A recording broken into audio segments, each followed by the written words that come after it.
Space. Final puzzle. These are the voyages of Doc Hitchcock and his first officer, Tyke. Their endless mission to explore strange new puzzles, to seek out new creators, to boldly go where no puzzler has gone before.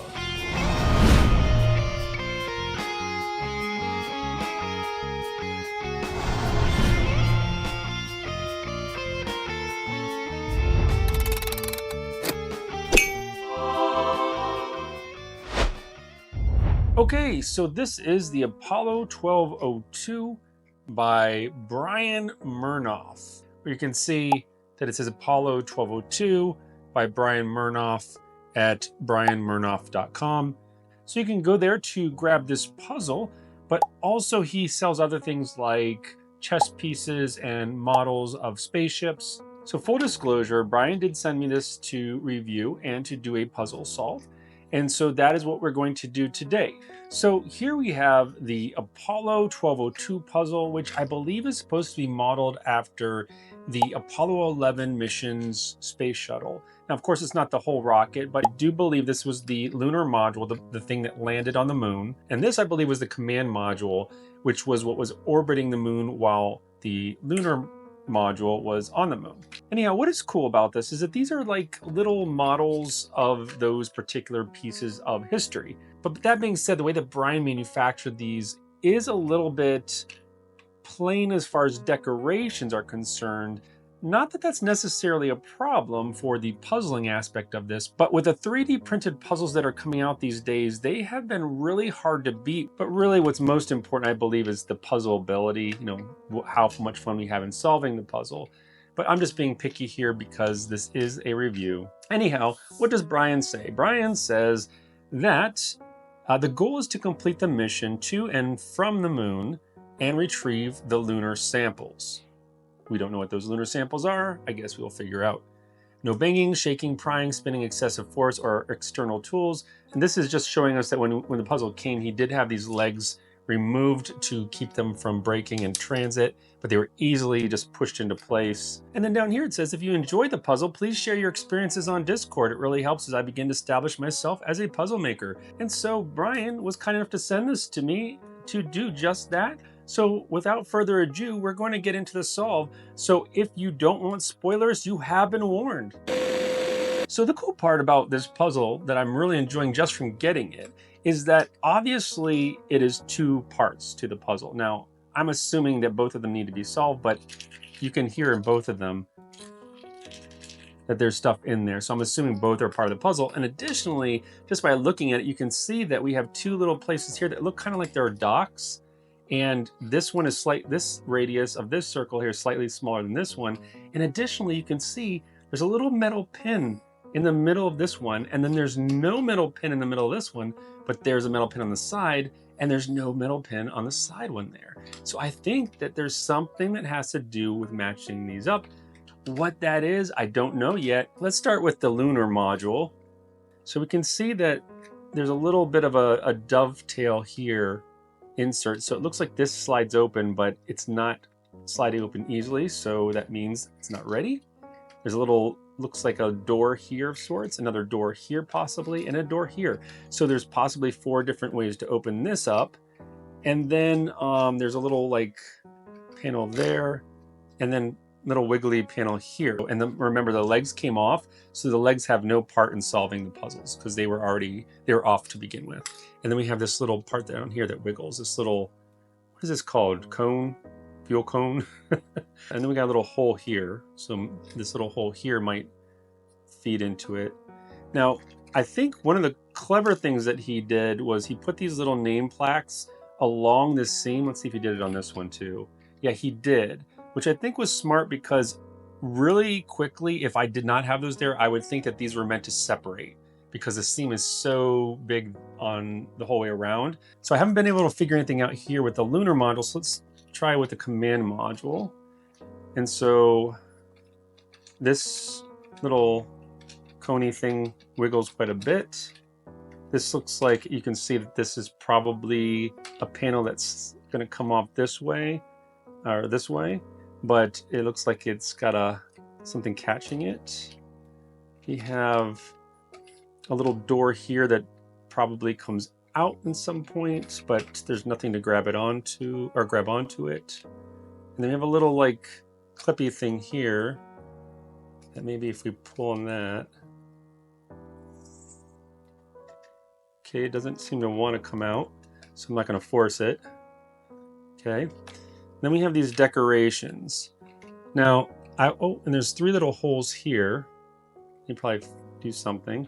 It kind of is giving me some clues as to how this is going to be solved. Like, for instance, the filament of the body is different than this, which looks like this is going to open at some point. This is going to open at some point, and then it's the same color as these. So it tells me that I probably have to use these to somehow progress, same as with this. And so, see if they shift at all. Oh, look at that one. This one turns. Now, what I will say is that it makes me nervous because I don't want to break it. So none of the other ones seem to turn, so I'm assuming that I'm supposed to turn it. Let's see. Okay, so it comes off there's a little screw in there. All right, so I'm pretty sure that that was supposed to happen. Let's see.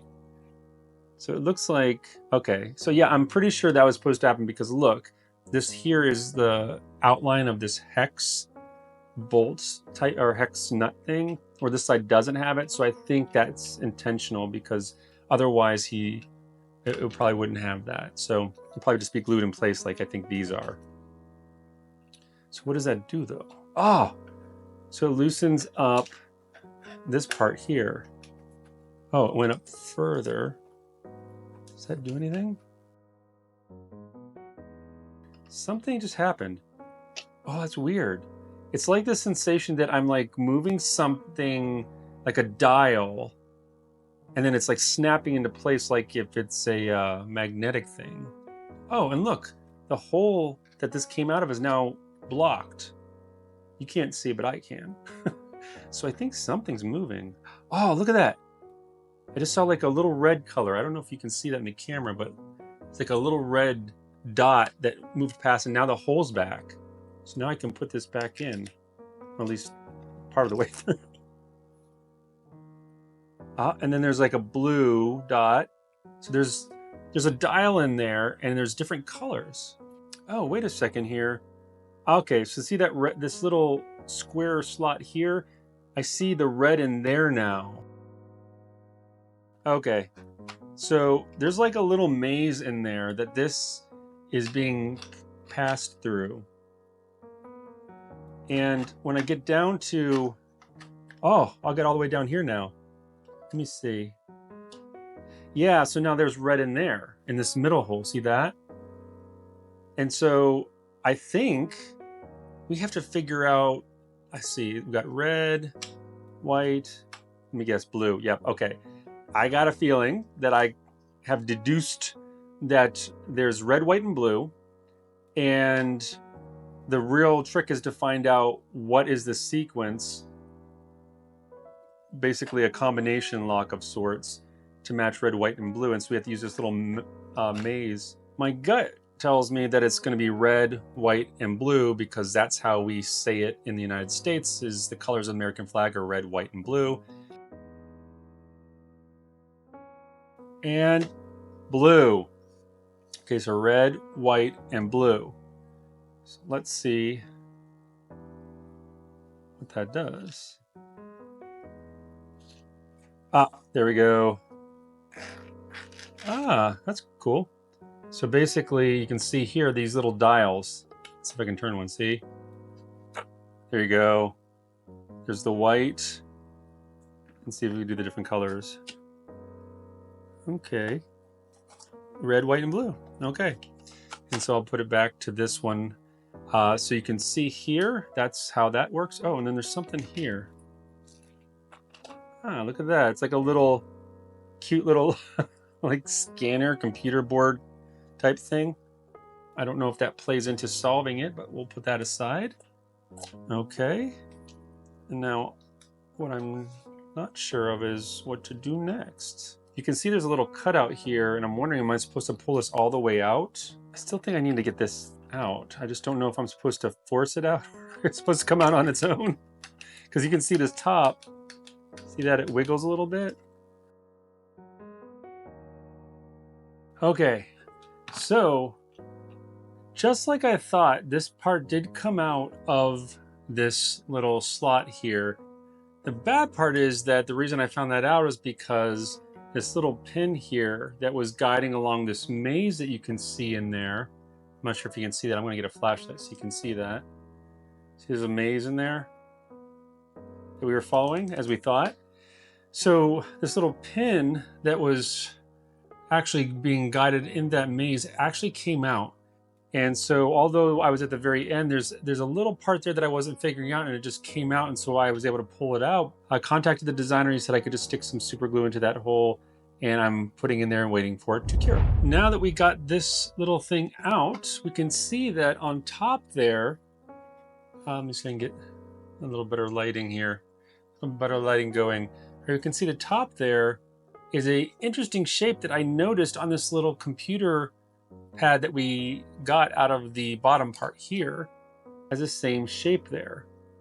And so now it doesn't do anything just sitting there like this. Basically, it just makes it a little bit taller, which frankly makes me think about, so possibly what I think we were supposed to do is actually put this back into that maze and go all the way up, and possibly it pushes some sort of button that maybe takes this pin out or something like that. I don't know.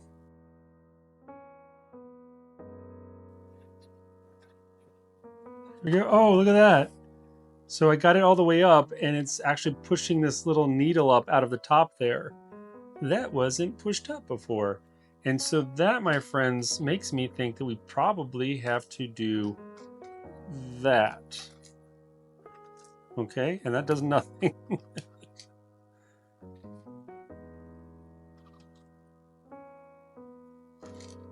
Well, does that do anything?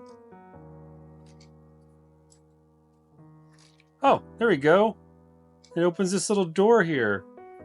All right, I'm gonna put that carefully down right there, so I don't want that little computer thing to fall out. Oh, it opens this little door here, and then we have a bunch of goodies. A bunch of goodies. So it looks like it's a little block of sorts. Let me put that up there. We got a little rod that I think fits into this. No, it does not. It actually looks like a little can, like a little can of food. And then we got a little hammer looking dealie. All right. And then we see there's like a little green hex screw looking thing in there. And I don't think any of this is going to do anything there. But maybe this little side here fits into this hole here. So let's see if I do that. And there we go. This opens this drawer here. Okay, we're on a roll. And we can see there's two magnets that were holding that. And then there's like a, it just basically pulled it away from the magnet. Now we got this little green dealie here, but it looks like it's too big for that. Yeah, this is too big. This hex thing is too big. That plus thing matches this, so I'm assuming that we put that on there like that. So now what? Now what? Oh, we got a hole in the back there. So maybe the handle of this.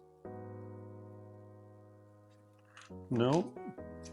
Okay, actually, why don't we try using this, because this is pretty long, so let's stick that into this back hole here, and it pushes open this door. All right, again, held on by magnets.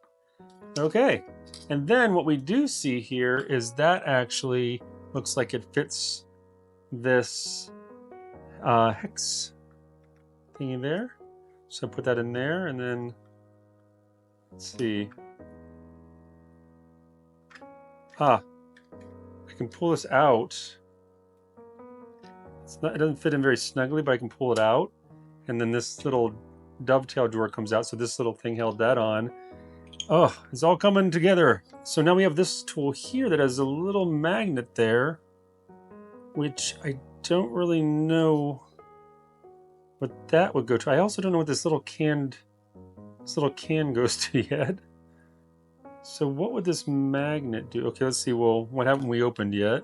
There's that little hex thingy there. So this drawer is the only one that's not open yet. Oh, there's a magnet in here. I can feel it. See? But I don't know how this little tool, it's a weird looking tool, but I don't know how to use it. It was pretty obvious on some of these drawers how to get them open. Now he's got me stumped, which is a good thing. I don't know if him printing these in the green filament has to do with a clue or not. It is kind of odd that, so we see that there's green on these, there's green on this. Don't think that, I mean, this does hook this, but I don't think that's the intention there. I don't know why he'd make a hex kind of fitting here. All that needed to happen was that to fall out, so I guess that means this was just to pull this out slightly. You put it in there and turn it and then pull it. Because I don't want to break it, so I'm not going to try turning it anymore. I'm just kind of wondering why this one's made it green too. Does it have anything to do with this? I did push that needle. I pushed that needle down a little bit further, and oh, something came out there. See? Huh. I think it did. Yeah, and it's right in the same place, so... Oops. Does that do anything? What did I just do? I still don't know what this can is for. This little cylinder thingy. Might just be a red herring. Like, I'm just assuming that this drawer is supposed to come out. But I'm not sure what else to do here. You can see that little piece, I'll point, oh, you can see that little piece that I'm pointing to right here, right there, that came down when I pushed the needle into that one right there. I think I have to find a way to disconnect this. I think it has to do with getting this open somehow. I think it has to do with that, but I'm not finding anything to unscrew that. Okay, so I have no clue.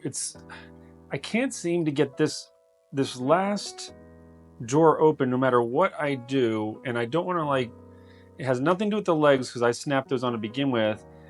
I'm trying to turn this in the top, and I don't want to break it, so I'm not, I don't want to, you can see it's connected. If you look really closely in there, you can see that this is connected to this somehow, but I just can't get that to open, and I don't see any way to do that. Now, I know that there's a magnet here, and you can see that wiggle, but I got a feeling that I have to somehow use this, but the only tool I have that's a hex is this. So I was thinking that if I turn this, somehow if I turn it in the right way, it would open this, but I'm going to break it if I do it any harder, so I'm not going to keep trying that. Oh, hold on a second.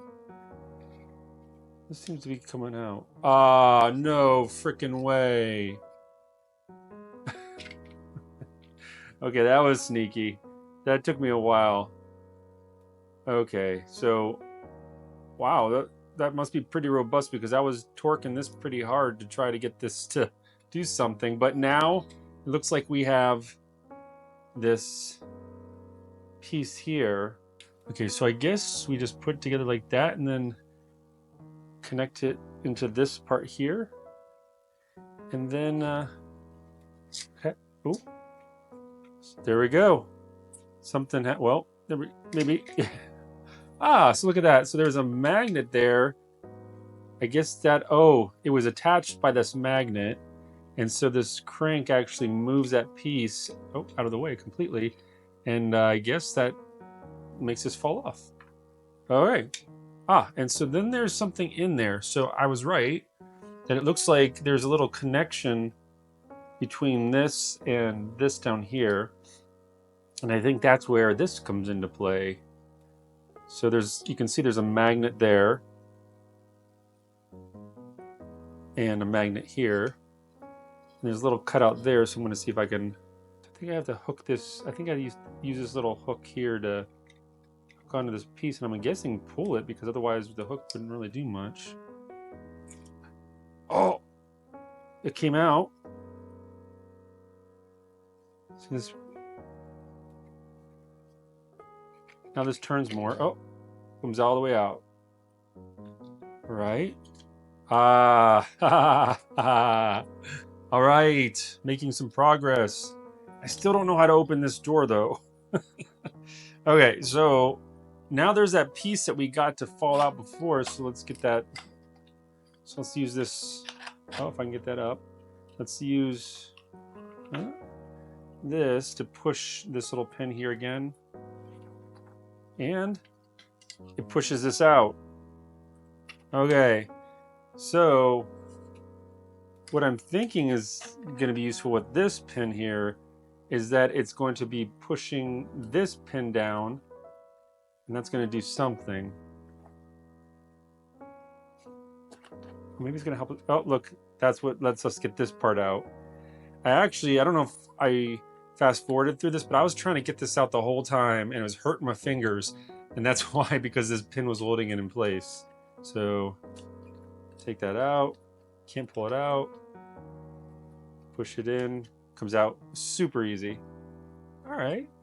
All right. All right. So then what? So does this top come off then?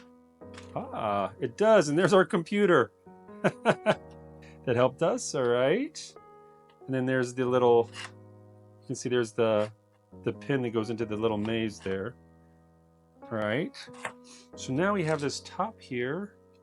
And that's where it pushed out this little pin. So now what? Oh, maybe you have to try and get that out. I guess we can use any of these tools. Oh. And there we go. This little door just ejected. And we got some cheese, which I think is our prize. Or our samples here. So it says, goal is to complete the mission to and from the moon and retrieve the lunar samples. Okay, I'm not sure what going to and from the moon has to do with anything, but we retrieved the samples and we have finished the puzzle, and there you have it. So let's put it all back together. Let's reset the puzzle and then we'll talk about it. All right, so there we go. That is the Apollo 1202 by Brian Mernoff. So that was fun. So as far as puzzles go, I had a lot of fun solving this. There was a variety of types of puzzles. It wasn't just take apart, it was figuring out the dial system, the maze, the use of the tool to put back into the maze to get the little pin out. So there was some really cool mechanisms involved here. So for puzzleability, I would say this is probably somewhere in the 6 to 7 out of 10 for me. So as far as puzzleability, very good. I really enjoyed it. As far as appearance, I do like the overall theme. I think the space theme is really cool. I will say that most of the parts that required some heft had that heft. So for instance, this part here, which I was pulling and pulling and pulling on, that could have easily have broken if it wasn't made well, but this one kept intact quite nicely.